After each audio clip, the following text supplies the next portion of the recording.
نحمده ونصلي على رسوله الكريم اما بعد فقد قال الله تبارك وتعالى كما ورد في سورة النور اعوذ بالله من الشيطان الرجيم بسم الله الرحمن الرحيم الله نور السماوات والارض مثل نوره كمشكاة فيها مصباح المصباح في زجاجة الزجاجة كأنها كوكب دري يوقد من شجرة مباركة زيتونة لا شرقية ولا غربية يكاد زيتها يضيء ولو لم تمسسه نار نور على نور يهدي الله لنوره من يشاء وَيَضْرِبُ اللَّهُ الْأَمْثَالَ لِلنَّاسِ وَاللَّهُ بِكُلِّ شَيْءٍ عَلِيمٌ صدق اللہ العظیم رب اشرح لي صدری ويسر لي امری واحلل عقدۃ من لسانی یفقهوا قولی اللهم ربنا الہمنا رشدنا واعصمنا من شرور انفسنا اللهم ارنا الحق حقا وارزقنا اتباعه وارنا الباطل باطلا وارزقنا اجتنابه اللهم نور قلوبنا بالایمان واشرح صدورنا للاسلام واجعلنا على بینۃ منك آمین یا رب العالمین۔ ذہن میں تازہ کر لیجئے مطالعہ قرآن حکیم کے جس منتخب نصاب کا سلسلے وار درس ہو رہا ہے ان مجالس میں، وہ 6 حصوں پر مشتمل ہے۔ پہلے حصے میں 4 جامع دروس شامل ہیں۔ سورۃ العصر ایک مکمل لیکن نہایت مختصر سورت، پھر آیت البر ایک آیت لیکن طویل آیت، پھر ایک رکوع سورہ لقمان کا دوسرا رکوع مکمل رکوع، پھر سورہ حامیم السجدہ کی آیات جو 2 رکوعوں میں پھیلی ہوئی تھی۔ یہ 4 دروس تھے جامع، جن میں انسان کی نجات کے لیے جو لوازم ہیں، جو شرائط ہیں، ان سب کا بیان جامعیت کے ساتھ ہوا ہے۔ اس کے بعد دوسرے حصے میں مباحث ایمانی شروع ہوئے۔ پہلا درس تھا سورہ فاتحہ پر مشتمل، ام القرآن، اساس القرآن۔ دوسرا درس سورہ آل عمران کے آخری رکوع کی 6 آیات پر مشتمل تھا۔ پھر ہم نے ایک خاکے کی شکل میں ایمان کی اقسام کے بارے میں گفتگو کی کہ ایک ایمان ہے قانونی ایمان، جس کی بنیاد پر ہم دنیا میں ایک دوسرے کو مسلمان سمجھتے ہیں۔ اس کا تمام تر تعلق جو ہے وہ اقرار باللسان سے ہے، زبان سے کسی شخص کا اقرار کرنا۔ اس سے انسان کو دنیا میں ایک لیگل سٹیٹس حاصل ہو جاتا ہے، ایک مسلمان کے حقوق معاشرے کے اندر یا اسلامی ریاست میں ایک مکمل شہری کے حقوق سے حاصل ہو جائیں گے۔ اور یہ لیگل سٹیٹس جیسا کہ ہم دیکھ چکے ہیں امام ابو حنیفہ رحمۃ اللہ علیہ کے الفاظ میں، لا یزید ولا ینقص، نہ اس میں اضافہ ہو سکتا ہے نہ کمی ہو سکتی ہے۔ یہ تو ایک سٹیٹک شے ہے، جامد شے ہے۔ وہ قانونی حقوق جو ہے وہ برابر ہے، کسی متقی انسان کے زیادہ نہیں ہوتے اور کسی فاسق و فاجر مسلمان کے کم نہیں ہوتے۔ یہ تو ہے قانونی ایمان، جس پر مزید ہمیں بحث کرنے کی ضرورت اس لیے نہیں ہوئی کہ یہ تو ہم سب کو حاصل ہی ہے، والدین کے ذریعے سے ہمیں مل گیا ہے۔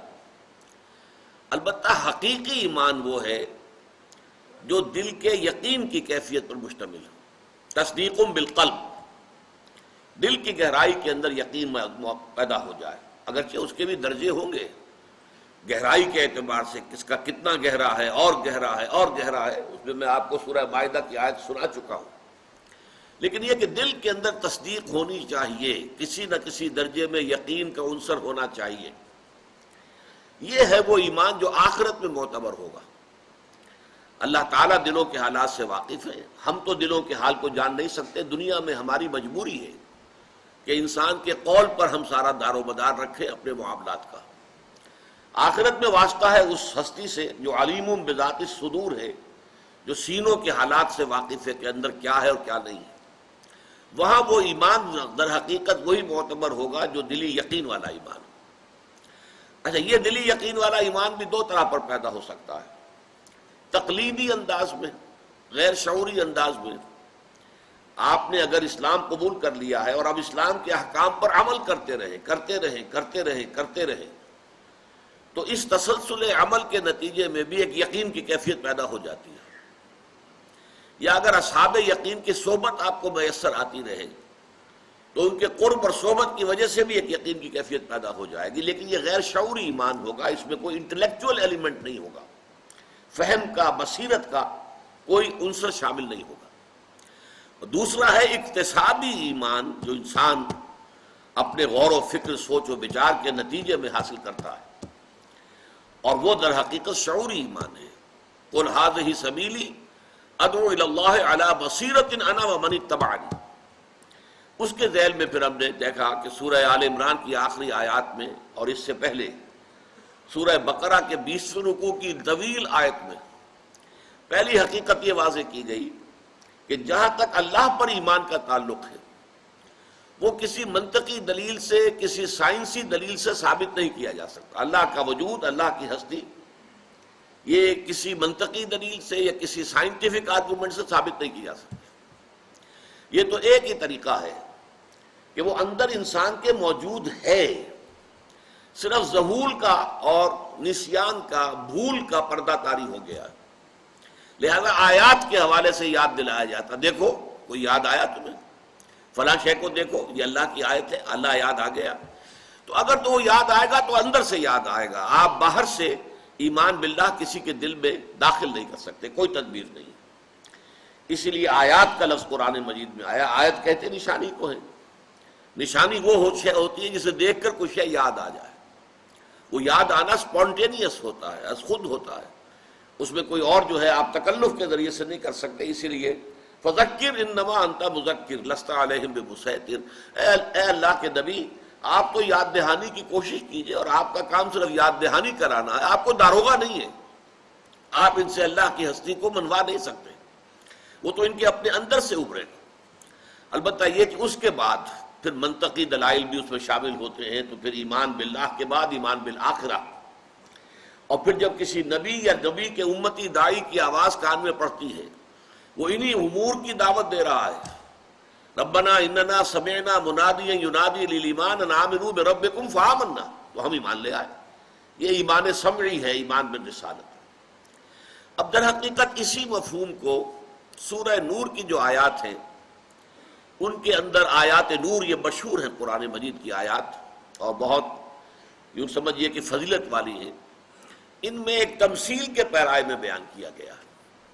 اس کو یوں سمجھیے، یعنی یہ جو سورہ آل عمران کا رکوع تھا اور اب جو ہم پڑھنے چلے ہیں سورہ نور کا 5واں رکوع، ایک حقیقت کو دو مختلف اندازوں میں پیش کیا گیا، دو اسلوب مختلف ہیں۔ ان دونوں اسالیب کا جو فرق ہے وہ یوں سمجھیے کہ حصول معرفت کے دو راستے ہیں۔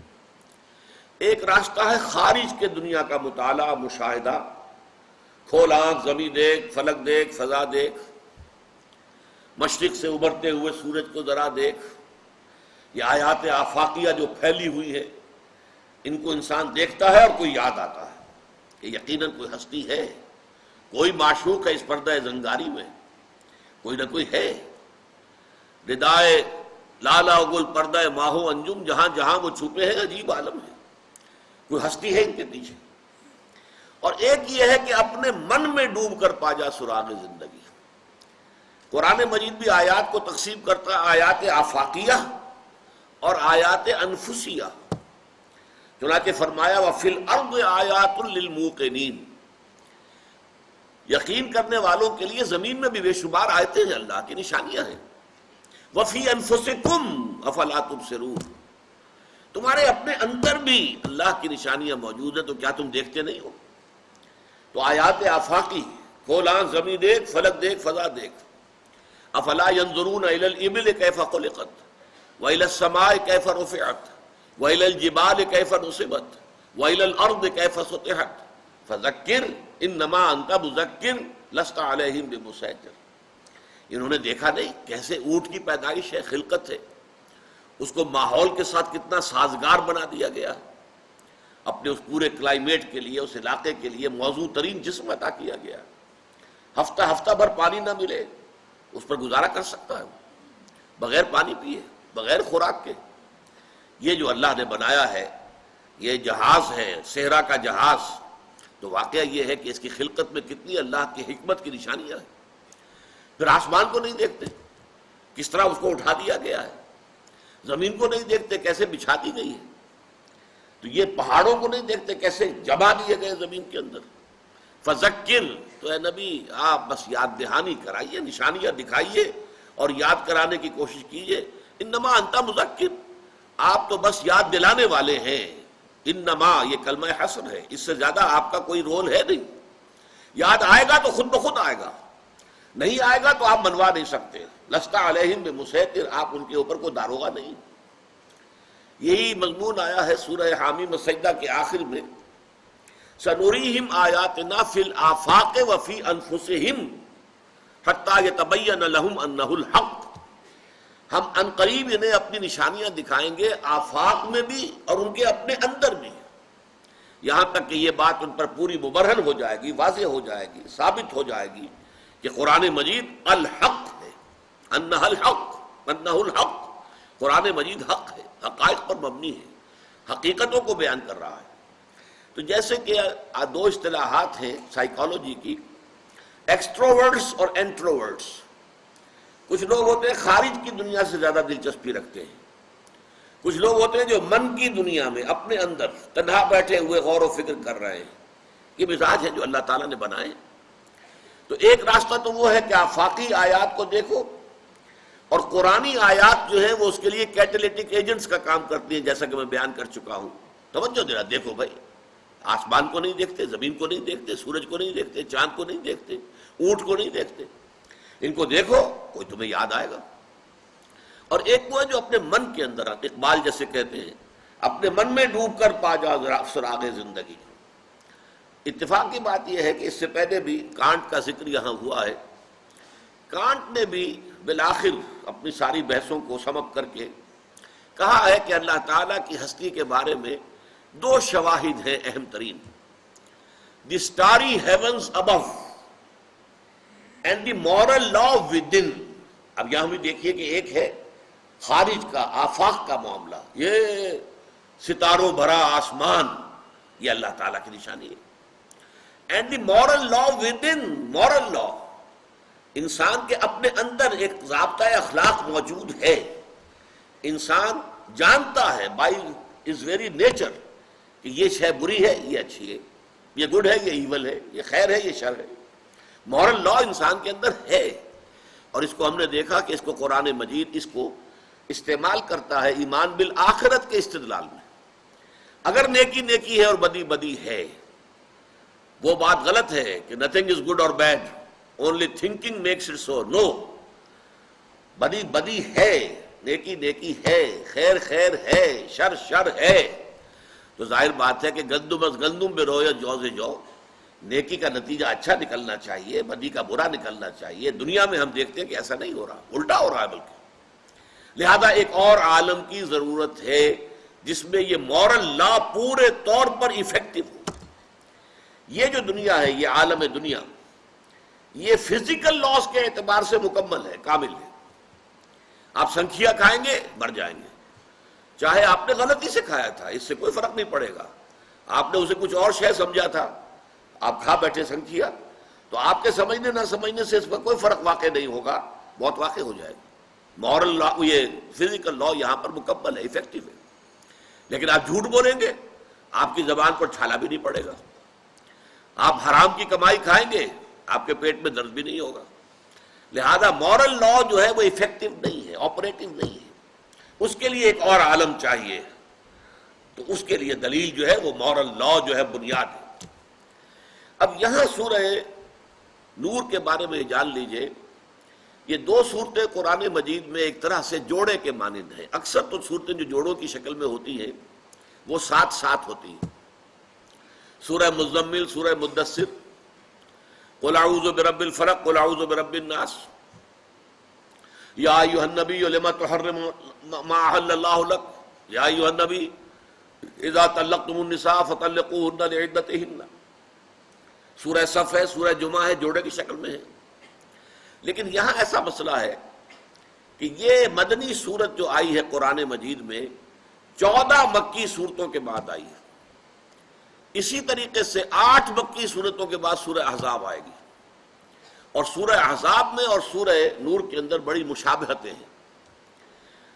پردے کے ابتدائی احکام جو ہے سورہ احزاب میں آئے، تکمیلی احکام سورہ نور میں آئے. یہ جو مدنی دور ہے حضور کی حیات دنیاوی کا، اس کا جو درمیانی زمانہ ہے، یہ اس دور کی صورتیں آپس میں جوڑے کی شکل میں.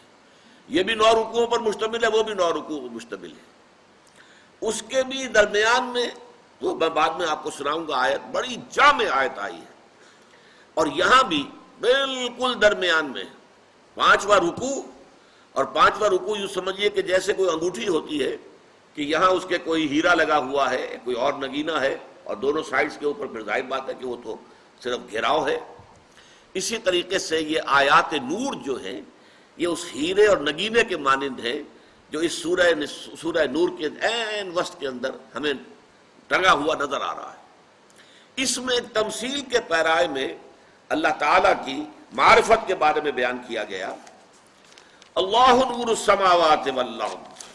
لیکن اس سے پہلے ایک بات اور صاحب سمجھ لیجئے، قرآن مجید میں اور دوسری بھی کتب سماویہ میں تمثیل جو ہے اور تمثیلات کا معاملہ بہت کثرت کے ساتھ آیا.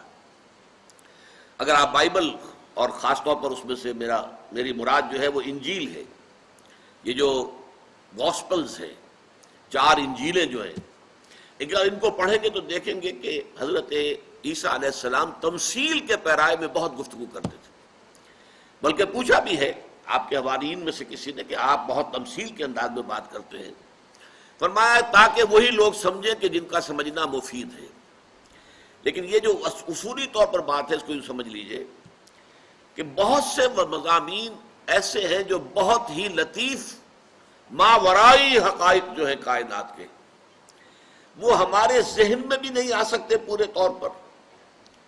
اور جب ہمارے ذہن میں پورے طور پر نہیں آتے، ہمارے مشاہدے کی دنیا سے باہر سے تعلق رکھتے ہیں، تو ہماری زبان میں بھی اس کو ایکسپریس کرنے کے لیے الفاظ موجود نہیں ہیں. ہماری زبان جو ہے وہ ہمارے مشاہدات پر مبنی ہے، مشاہدات سے بنی ہے. آپ نے ایک چیز دیکھی، اس کا ایک نام رکھا، ایک اور شے دیکھی، اس کو ایک اور نام دے دیا.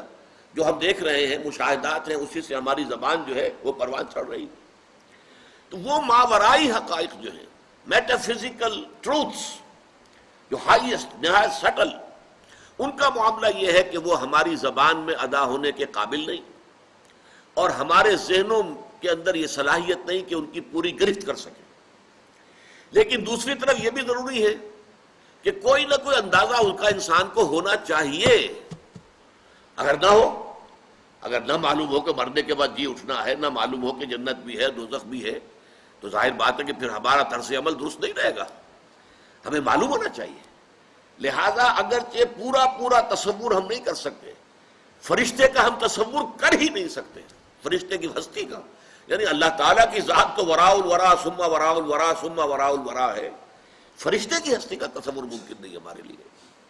آپ کے علم میں ہونا چاہیے کہ حضور نے بھی زندگی میں صرف 2 مرتبہ حضرت جبرائیل کو ان کی اصل ملکی شکل میں دیکھا ہے، ورنہ جب بھی حضرت جبرائیل آتے تھے حضور کے پاس انسانی شکل میں آتے تھے.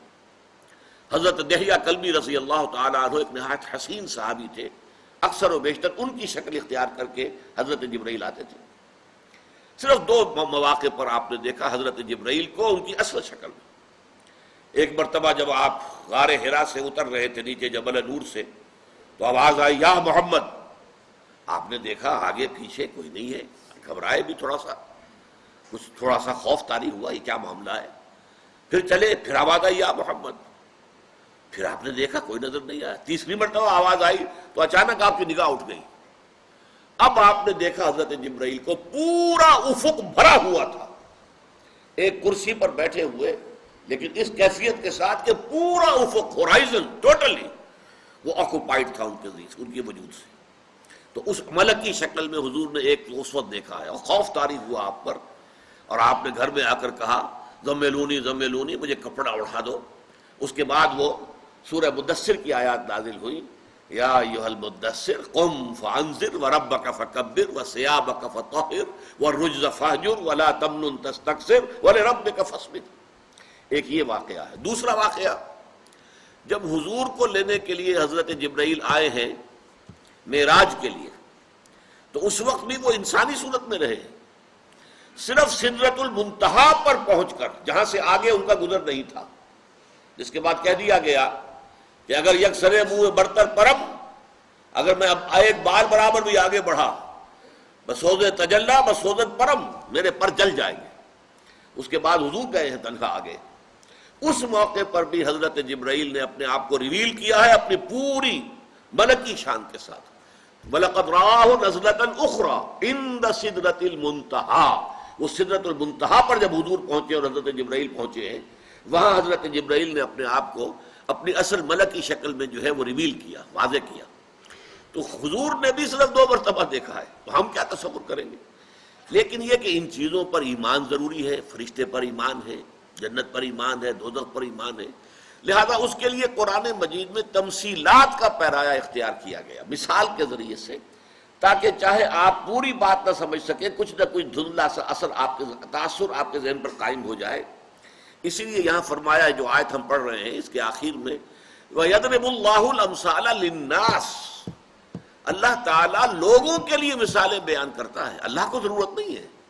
اللہ کو تو ہر شے کا علم ہے، کما حقہ، جیسے کہ فی نفسہ وہ شے ہے، اللہ جانتا ہے، لیکن انسانوں تک اس کا علم منتقل کرنا ان کے محدود ذہن اور ان کی محدود زبان کے پیش نظر ممکن نہیں ہے۔ اس لیے یضرب اللہ الامثال للناس واللہ بکل شیء علیم، اور اللہ تعالیٰ ہر چیز کا علم رکھتا ہے۔ تو یہاں جو تمثیل آئی ہے، اللہ نور السماوات والارض، اللہ آسمانوں اور زمین کا نور ہے۔ پہلی بات تو یہاں نوٹ کر لیجئے کہ اس نور سے مراد وہ لائٹ نہیں ہے جس سے فزکس میں بحث کی جاتی ہے۔ یہ فزیکل لائٹ ہے، اصل میں اس کا تعلق عالم خلق سے ہے، اگرچہ یہ ہے کہ عالم خلق اور عالم امر کے درمیان کی ایک شے بنتی ہے۔ یہ وہ شے ہے جس کے بارے میں اب تک تو یہ کہا جاتا رہا ہے، ایک ہی شے ہے جو کانسٹنٹ ہے اس کائنات کے اندر، 1,86,000 میل پر سیکنڈ اس کی رفتار ہے، جس میں کہیں کوئی فرق واقع نہیں ہوتا۔ لیکن اب سننے میں آ رہا ہے کہ جدید جو پوسٹ آئنسٹائن ایرا جو ہے فزکس کا، اس میں مانا جا رہا ہے کہ نہیں، اس کے اندر بھی ویریشن ممکن ہے، بعض حالات ایسی ہو سکتی ہیں، ورنہ آپ کو معلوم ہے اسی کے حوالے سے جو کاسمک جو ڈسٹینسز ہیں وہ ناپے جاتے ہیں کہ 1 سیکنڈ میں یہ 1,86,000 میل چلی، یہ نور کی شعاع، تو 1 سال میں کتنی چلے گی گنتی کیجئے، اس کو کہیں گے لائٹ ایئر، اور لائٹ ایئرز کے حوالے سے فلاں جو سیارہ ہے ہم سے اتنے ملین لائٹ ایئرز کے فاصلے پر واقع ہوا ہے، تو لائٹ ایئر جو ہے وہ گویا کہ ایک یونٹ بن گیا۔ لیکن یہاں در حقیقت مراد وہ روشنی نہیں ہے، بلکہ یہ یہاں استعارتاً استعمال ہوا ہے لفظ، اس لیے کہ نور جو ہے، روشنی، وہ اشیاء کے ظہور کا ذریعہ بنتی ہے۔ دیکھیے آپ بھی موجود ہیں، میں بھی موجود ہوں، لیکن یہ روشنی اگر گل ہو جائے، نہ آپ مجھے دیکھ سکیں گے نہ میں آپ کو دیکھ سکوں گا۔ تو ہمارا ویژن جو ہے، ہمارا دیکھنا جو ہے، وہ محتاج ہے در حقیقت اس روشنی کا۔ یہ روشنی واسطہ بنتی ہے، ذریعہ بنتی ہے حقائق کے ظہور کا۔ اسی طریقے سے ایک باطنی روشنی ہے، ایمان کی روشنی ہے، نور ایمان ہے، کہ جو ذریعہ بنتا ہے اس پورے کائنات کی جو مخفی حقائق ہیں، جو میٹا فزیکل ٹروتھس ہیں، ریئلٹیز ہیں، ان کو جاننے کا ذریعہ جو ہے وہ باطنی نور بنتا ہے۔ وہ باطنی نور جو ہے اس کا تعلق اللہ تعالیٰ کی ذات کے ساتھ ہے۔ اللہ نور السماوات والارض، اللہ آسمانوں اور زمین کا نور ہے۔ مثل نور ہی، اس کے نور کی مثال ایسی ہے، لیکن یہاں نوٹ کر لیجئے کہ حضرت عبداللہ ابن عباس رضی اللہ تعالی عنہما، جن کو صحابہ نے حبر الامہ مانا ہے، اور جن کے لیے حضور نے دعا کی تھی، اللہم فقہہ فی الدین وعلمہ التاویل، اے اللہ اس نوجوان کو دین کا فہم، گہرا فہم عطا فرما، اور قرآن مجید کی تفسیر و تعویل کا علم عطا فرما۔ ان کا کہنا یہ ہے کہ یہاں مثل و نور ہی کے بعد الفاظ جو ہیں محذوف ہیں. فی قلب المومن، مومن کے دل میں جو اللہ کا نور ہوتا ہے، اس سے مراد کیا ہے؟ نور ایمان. یہ نور ایمان جو مومن کے دل میں ہوتا ہے. مثل نور ہی فی قلب المومن کمشکات فیہا مصباح. اب یہ تمثیل چل رہی ہے، بڑی کمپلیکس تمثیل ہے. ایسے ہے کہ جیسے ایک طاق ہو. یہ پرانے زمانے میں آپ کو معلوم ہے، اب تو طاق کا تصور ختم ہو گیا. دیواروں میں طاق بنائے جاتے تھے اور وہاں جو ہے کوئی شمع رکھی جاتی تھی، کوئی دیا رکھا جاتا تھا. تو طاق ہو، مشکات فیہا مصباح، اور اس میں ایک چراغ رکھا ہوا ہے. المصباح فی زجاجہ، اور یہ چراغ جو ہے وہ ایک شیشے کے اندر ہے، چمنی ہے. پرانے زمانے میں لالٹین ہوتی تھی، تو لالٹین کے اندر بھی وہ مٹی کے تیل کے ذریعے سے وہ جو بھڑک رہا ہے شعلہ، لیکن اس کے گرد وہ چمنی جو ہے وہ شیشے کا خول، تاکہ ہوا جو ہے ادھر ادھر اس شعلے کو اس ادھر سے ادھر، ادھر سے ادھر نہ کرے، بلکہ وہ سٹیڈی رہے، قائم رہے. نفس مطمئنہ جس کو کہتے ہیں، اسی طریقے سے وہ شعلہ جو ہے اپنی جگہ پر برقرار رہے. تو یہ اور بڑے بڑے جو گلوبس ہوتے تھے پرانے زمانے میں، ہم تو بچپن میں استعمال کرتے رہے. لیمپ ہے اور اس کے اوپر گلوب سفید رنگ کا، دودھیا رنگ کا گلوب لگا ہوا ہے. تو مثل نور ہی فی قلب المومن، مومن کا نور ہوتا ہے، یعنی نور ایمان. اس کی مثال کیا ہے؟ کمشکات فیہا مصباح، جیسے ایک طاق ہو اور اس میں ایک چراغ رکھا ہو. المصباح فی زجاجہ، اور وہ چراغ جو ہے وہ ایک چمنی میں یا ایک شیشے کے اندر موجود ہے، گلوب میں ہے. الزجاجۃ کأنہا کوکب دری، اور وہ شیشہ، وہ چمنی، وہ ایسے چمکتی ہے جیسے کہ چمکدار ستارہ ہو. یوقد من شجرۃ مبارکۃ زیتونۃ لا شرقیۃ ولا غربیہ. وہ چراغ جلتا ہے ایک ایسے درخت، مبارک درخت زیتون کے، ایک ایسے مبارک درخت کے تیل سے کہ جو نہ شرقی ہے نہ غربی ہے. یکاد زیتھا، اور اس کا تیل جو ہے اتنا لطیف ہے، اتنا صاف و شفاف ہے کہ وہ بھڑک اٹھنے کو تیار ہے. لو لم تمسسہ نار، چاہے اسے ابھی آگ نے چھوا بھی نہ ہو. نور علی نور، اور اگر آگ چھو لے تو روشنی پر روشنی ہے، نور پر نور ہے.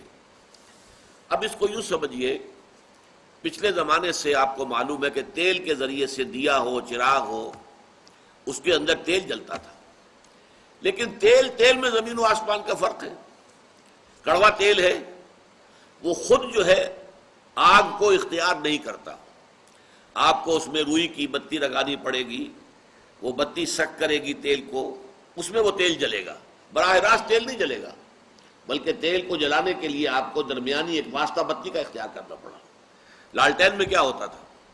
لالٹین میں بھی مٹی کا تیل ہے نیچے اس کے سٹور جو ہے، لیکن اس کے اندر سے بتی جو اوپر آ رہی ہے وہ وہاں سے تیل کو سک کر کے اوپر لا رہی ہے، اور اس بتی کے ذریعے سے وہ تیل جل رہا ہے.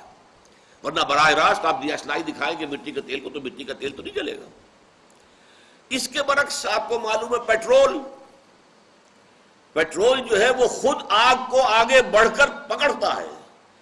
یعنی یہ کہ چاہے ابھی اس کے پاس جو ہے وہ چنگاری نہ آئی ہو، اسی لیے آپ کہتے ہیں جہاں پر بھی یہ تیل کے جو اسٹیشنز ہوتے ہیں، گیس اسٹیشنز یا آئل پمپس وغیرہ جہاں، تو وہاں سگریٹ جلانا، ماچس جلانا سختی کے ساتھ منع ہے.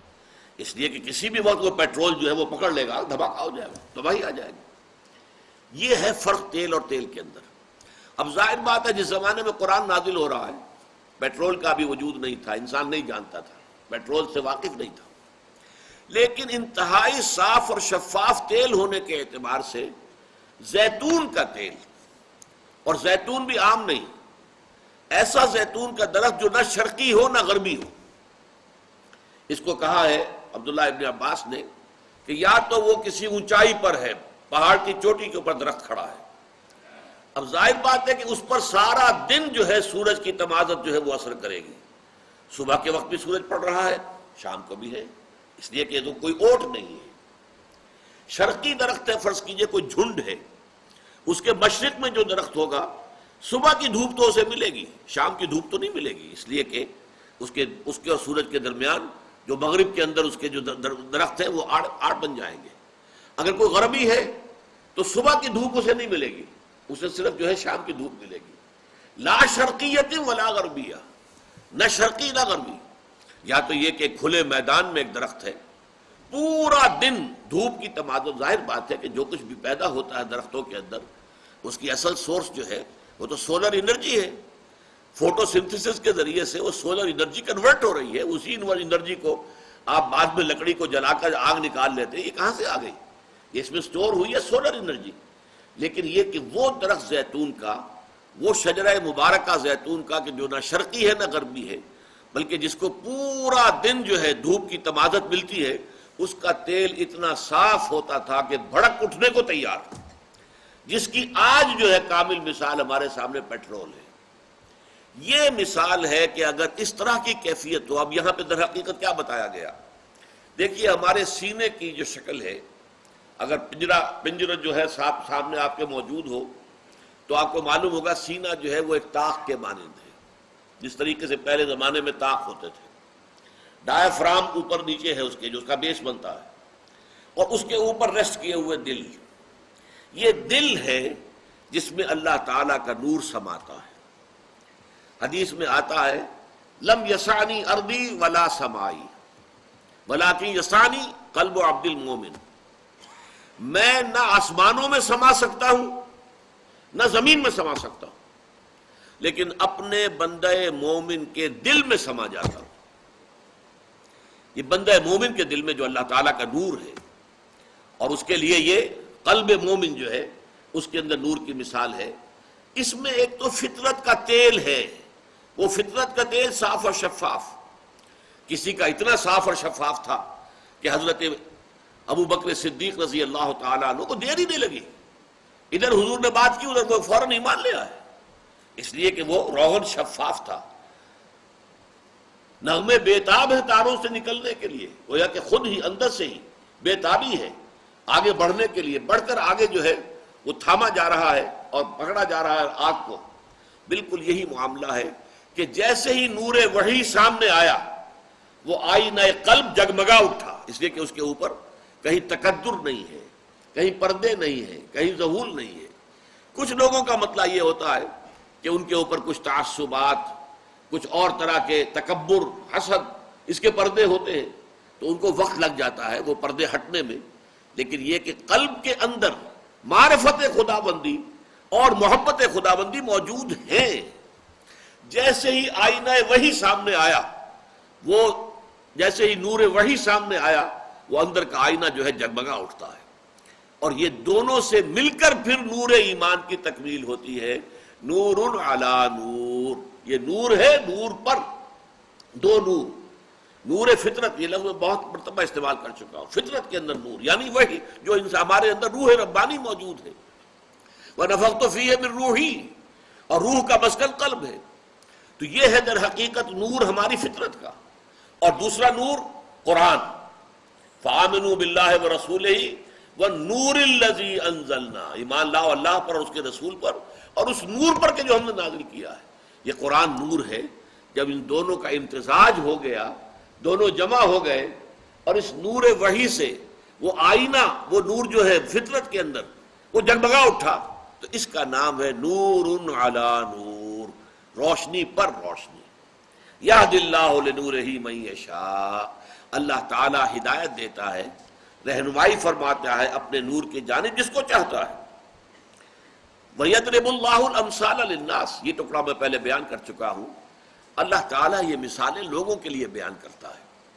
ظاہر بات ہے کہ لوگوں کو ایمان کی ماہیت، ایمان کے اجزائے ترکیبی سمجھانے ہیں، ان کو سمجھانے کے لیے تمثیل کا پیرایا، کما حق کو سمجھ میں نہیں آ سکتے، لیکن یہ جیسے کہ ایک صاف شفاف تیل جو ہے وہ بھڑک اٹھنے کو بےتاب ہوتا ہے، پیٹرول تو گویا کہ آگے بڑھ کر دیاسلائی جو ہے اس کو خود پکڑ لیتا ہے، بجائے اس کے کہ دیاسلائی جا کر دکھائی جائے اس کو۔ اسی طریقے سے جن لوگوں کا وہ نور فطرت محفوظ ہوتا ہے، جس کو میں کہتا رہا ہوں فطرت سلیمہ، پرورٹڈ نہیں ہے، اس کے اوپر خواہشات، شہوات، تکبر، حسد، اس کے پردے نہیں آ گئے، بلکہ وہ بالکل سلیم سالم حالت کے اندر وہ موجود ہیں۔ اس کے سامنے جیسے ہی نور وحی آئے گا اسے وقت نہیں لگے گا، فوراً جگمگا اٹھے گا، اور یہ ہوگا نور علی نور یہدی اللہ لنورہ من یشاء ویضرب اللہ الامثال للناس واللہ بکل شیء علیم۔ اللہ تعالیٰ تو ہر شے کا علم رکھتا ہے، اس کا علم کامل ہے، ہر شے کی اصل حقیقت اس پر واضح ہے، ہر شے جیسے کہ وہ فی نفسہ ہی ہے، جو اس کی اصل ماہیت ہے، اللہ اس کو جانتا ہے۔ لیکن اللہ کی ضرورت نہیں ہے تمثیل بندوں کی ضرورت ہے کہ وہ ان حقائق تک اگر از خود رسائی نہیں کر سکتے ان کے اذہان، تو کچھ نہ کچھ تصور اس کا دے دینا ان کے لیے ضروری ہے، اور یہ ہدایت کے لیے لازمی ہے۔ اچھا، اب جن کے دل میں یہ نور ایمان پیدا ہو جاتا ہے ان کی شخصیت کا ایک نقشہ دکھایا جا رہا ہے۔ یہاں بھی یاد کیجئے سورہ آل عمران کے آیات میں بھی آیا تھا، جن لوگوں کے ایمان کا وہاں تذکرہ کیا گیا، اس کے بعد ان کی شخصیت، ان کے کردار کا ایک نقشہ دکھایا گیا۔ فالذین ہاجروا واخرجوا من دیارہم واوذوا فی سبیلی وقاتلوا وقتلوا، جہاد، قتال، اللہ کی راہ میں جانے دینا، تکلیفیں جھیلنا، برداشت کرنا، پرسیکیوشن کو برداشت کرنا، ٹارچر کو برداشت کرنا، بھوک کو برداشت کرنا۔ وَلَنَبْلُوَنَّكُمْ بِشَيْءٍ مِّنَ الْخَوْفِ وَالْجُوعِ وَنَقْصٍ مِّنَ الْأَمْوَالِ وَالْأَنفُسِ وَالثَّمَرَاتِ۔ اب یہ ایک تصویر کا رخ ہے، اس کا تعلق خارج سے ہے۔ خارج میں باطل کے ساتھ کشاکش، باطل سے مقابلہ، باطل کے ساتھ آنکھوں میں آنکھیں ڈال کر اسے چیلنج کرنا، یہ خارج کا معاملہ ہے۔ یہاں آپ دیکھیں گے، چونکہ میں نے کہا تھا وہ ایکسٹروورٹس کا معاملہ تھا، یہاں انٹروورٹس کا معاملہ ہے۔ یہ جو داخل اپنے من میں ڈوب کر پاجا سراغ زندگی والا جو معاملہ آیا ہے ایمان کی حقیقت کے اعتبار سے، یہاں ایمان کا ظہور کس شکل میں ہو رہا ہے؟ فی بیوت اذن اللہ ان ترفع ویذکر فیہا اسمہ، ان گھروں میں جن کے بارے میں اللہ نے حکم دیا ہے کہ انہیں بلند کیا جائے اور ان میں اس کا نام لیا جائے، یاد کیا جائے، اس کے نام کی مالا جپی جائے۔ یسبح لہ فیہا، وہ لوگ جن کے دلوں میں یہ نور ایمان پیدا ہو جاتا ہے، وہ ان گھروں میں اللہ کی تسبیح میں مصروف رہتے ہیں، بالغدو والآصال، صبح کے وقت بھی اور شام کے اوقات میں بھی۔ رجال، وہ جواں مرد، لا تلہیہم تجارت ولا بیع عن ذکر اللہ، جنہیں غافل نہیں کر سکتی نہ کوئی تجارت، کوئی کاروبار، کوئی دھندا، نہ کوئی خرید و فروخت، کوئی سودا، عن ذکر اللہ، اللہ کی یاد سے، وإقام الصلاۃ، اور نماز کے قائم کرنے سے، وإیتاء الزکاۃ، اور زکوٰۃ کے ادا کرنے سے۔ اور اس سب کے باوجود یخافون یوما تتقلب فیہ القلوب والابصار، وہ ڈرتے رہتے ہیں اس دن کے تصور سے، لرزاں و ترساں رہتے ہیں جس دن کے نگاہیں اور دل الٹ جائیں گے، یعنی قیامت کا دن۔ لیجزیہم اللہ احسن ما عملوا، جس کا نتیجہ کیا نکلے گا؟ یہ لام عاقبت ہے کہ اللہ تعالیٰ بہترین اجر اور جزا عطا فرمائے گا انہیں ان کے اعمال کی۔ وَيَزِيدَهُم مِّن فَضْلِهِ، ان کے اعمال کا بھرپور صلہ تو دے گا، وہ تو حساب کتاب سے ہوگا۔ پھر وَيَزِيدَهُم مِّن فَضْلِهِ، وہ اپنے فضل سے اور اس میں اضافہ کرے گا۔ وَاللَّهُ يَرْزُقُ مَن يَشَاءُ بِغَيْرِ حساب، اللہ تعالیٰ دیتا ہے جس کو چاہتا ہے بغیر حساب کے۔ دیکھیے اب یہ دو رخ آ گئے ہیں بندہ مومن کی شخصیت اور کردار کے دو رخ۔